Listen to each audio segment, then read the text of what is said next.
Hello everyone, स्वागत है आप सभी का हमारे यूट्यूब चैनल पर। आज की हमारी जो खबर है वो बहुत ही अहम खबर है, जो कि यूएन है उसके दूत बोली भारत ने इजराइल की मदद कर कानून तोड़ा। यूएन के जो दूत हैं उन्होंने बोला कि भारत ने इजराइल की मदद कर कानून तोड़ा है, हथियार भेजना नियमों के खिलाफ, इससे ग्लोबल सिस्टम कमजोर हो रहा है। उन्होंने बोला कि यूएन जो है, भारत ने इजराइल को हथियार भेजा जो कि वो ग्लोबल सिस्टम को कमजोर कर रहा है।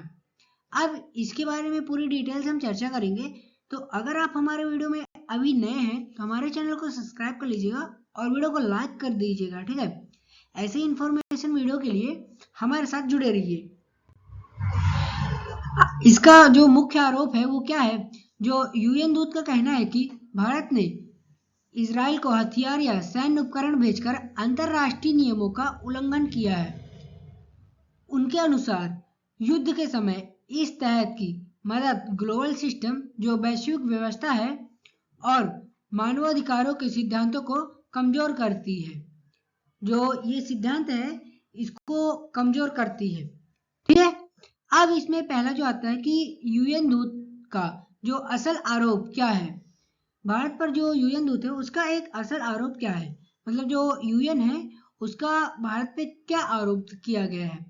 तो इसमें यूएन के मानवाधिकार विशेषज्ञों ने, जो विशेषकर यूएन की विशेष दूत फ्रांसेस्का अल्बनीज, जो वहाँ के दूत हैं, उन्होंने कहा है कि गाजा युद्ध के दौरान इजराइल को हथियार या गोला बारूद भेजना जिनेवा कन्वेंशन और अंतरराष्ट्रीय मानवाधिकार कानूनों का सीधा उल्लंघन है। इसमें उनका तर्क है कि जब यह साफ हो कि हथियारों का इस्तेमाल नागरिक पर या युद्ध अपराधों में हो सकता है तो देशों को हथियार भेजना रोक देना चाहिए।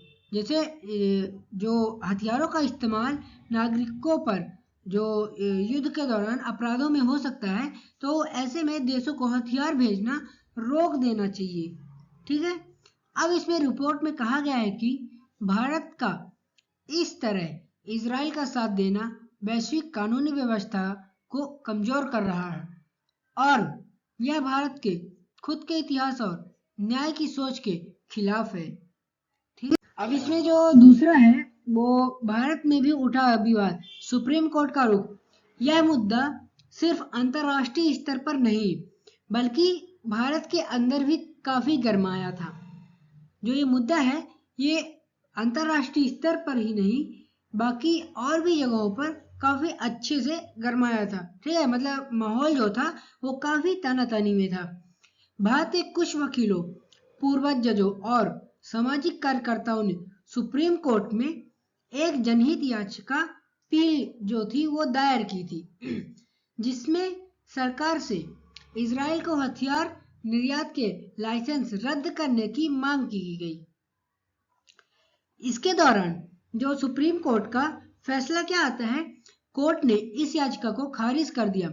सुप्रीम कोर्ट ने कहा कि यह पूरी तरह से देश की विदेशी नीति, जो फॉरेन पॉलिसी है, उसका हिस्सा है और अदालत इसमें दखल नहीं दे सकती। अब इसमें तीसरा जो आता है वो भारत सरकार का कड़ा जवाब क्या रहता है। इस पूरे विवाद पर भारत सरकार और विदेश मंत्री एस जयशंकर ने संसद में कड़ा रुख अपनाया है। भारत का कहना है कि हथियारों के निर्यात का फैसला पूरी तरह से राष्ट्रीय हित और अंतरराष्ट्रीय नियमों जैसे वशेनार अर्जेंटमेंट के तहत लिया जाता है। सरकार ने यह भी याद दिलाया कि इजराइल ऐसा देश है जिसने राष्ट्रीय सुरक्षा के मुश्किल समय में हमेशा भारत का साथ दिया है। इसीलिए भारत अपने रणनीतिक और राष्ट्रीय हितों को ध्यान में रखकर ही फैसले लेगा, ठीक है। अब इसमें जो स्पेन द्वारा भारतीय जहाज को रोकना, इस विवाद को तब और हवा मिली जब हाल ही में स्पेन सरकार ने भारत से इजराइल जा रहे एक मालवाहक जहाज जिसे मरियाने डैनिका को अपने बंदरगाह पर रुकने की अनुमति देने से इनकार कर दिया था। मीडिया रिपोर्ट के मुताबिक इस जहाज में भारी मात्रा में सैन्य सामग्री थी। अंतर्राष्ट्रीय न्यायालय जो आईसीजे है उसका क्या प्रभाव है? जो यूएन विशेषज्ञों ने इंटरनेशनल कोर्ट ऑफ जस्टिस के उस हालिया फैसले का हवाला दिया था जिसमें गाजा में इजराइल की कार्रवाइयों पर चिंता जताई गई थी। विशेषज्ञों ने चेतावनी दी कि ऐसे समय में हथियार देने वाले देश भी युद्ध अपराधों में भागीदार माने जा सकते हैं।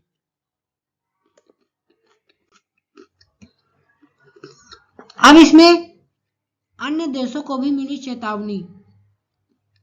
अन्य देशों को इसमें क्या चेतावनी मिली?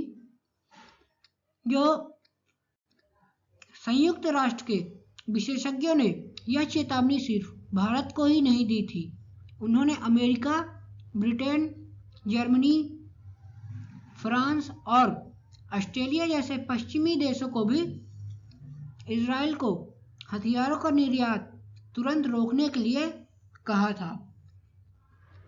मतलब इसमें खाली भारत के लिए ही नहीं बल्कि और भी देश इसमें शामिल थे।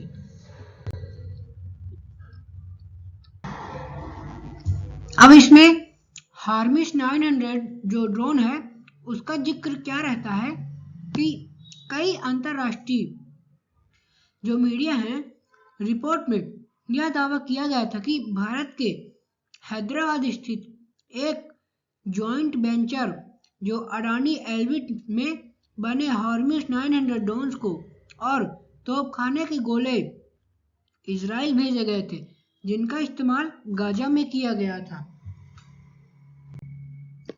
अब इसमें भारत का आर्म्स ट्रेड टीटी पर क्या रुख पड़ा?